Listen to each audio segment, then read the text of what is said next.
जय मसीह की। आज 23 मई है। आज के मनन का विषय हमें मसीह के मिशनरी हृदय और आत्माओं को जीतने की कला से जोड़ता है और विषय है बड़ी उपलब्धि। मुख्य पाठ यूहन्ना अध्याय 21 आयत 1 से 18। आज का वचन, मेरे पीछे चले आओ तो मैं तुमको मनुष्यों के पकड़ने वाले मछुआरे बनाऊंगा। मत्ती अध्याय 4 आयत 19। मेरे प्रियो, ये अकारण नहीं है कि यीशु ने आत्माओं को जीतने की तुलना मछली पकड़ने से की है। मछली पकड़ने वाले जानते हैं कि समुद्र में लापरवाह रहकर मछली नहीं पकड़ी जा सकती। इसके लिए निश्चित नियम, धैर्य और परिश्रम की आवश्यकता होती है। यदि हमें मनुष्यों को जीतना है तो हमें आत्मिक मछुआरों के रूप में कुशलता और गंभीरता सीखनी होगी। आइए इस बड़ी उपलब्धि के लिए आज 3 महत्वपूर्ण सबक सीखें। 1.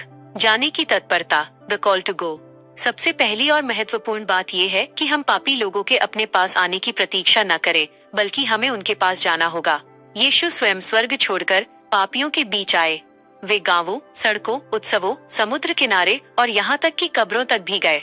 जब तक हम अपने आरामदायक कमरों से बाहर निकलकर लोगों के बीच नहीं जाएंगे, तब तक आत्मिक कटनी नहीं होगी। प्रभु का निर्देश सरल है, जाओ।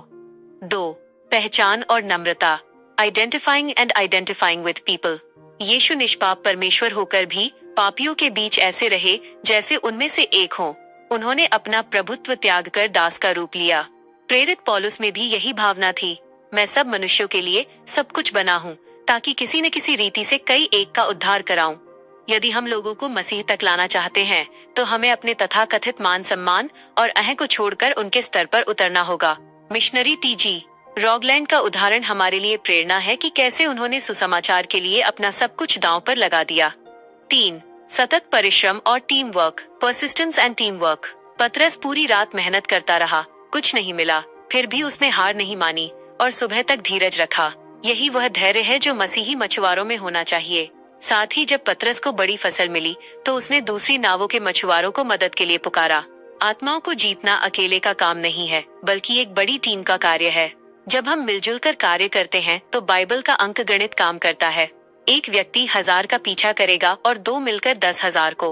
अंत में जूलिया स्टर्लिंग की इन ओजस्वी पंक्तियों के साथ प्रार्थनापूर्ण संकल्प लें। गतिमान हो, गतिमान हो, ज्योति के मिशन निमित्त उन देशों में जो रात्रि और अंधकार में है सुप्तलिप्त। ये स्वामी का आदेश है कि जाओ उसके नाम में और करो उद्घोषणा यीशु के सुसमाचार की। गहन प्रार्थना, डीप रिफ्लेक्शन प्रेयर। हे महान मछुआरे और आत्माओं के उद्धारकर्ता प्रभु यीशु मसीह, हम आज तेरे चरणों में आते हैं। तूने हमें केवल अपने उद्धार के लिए नहीं चुना, बल्कि हमें मनुष्यों के पकड़ने वाले मछुआरे बनने के लिए बुलाया है।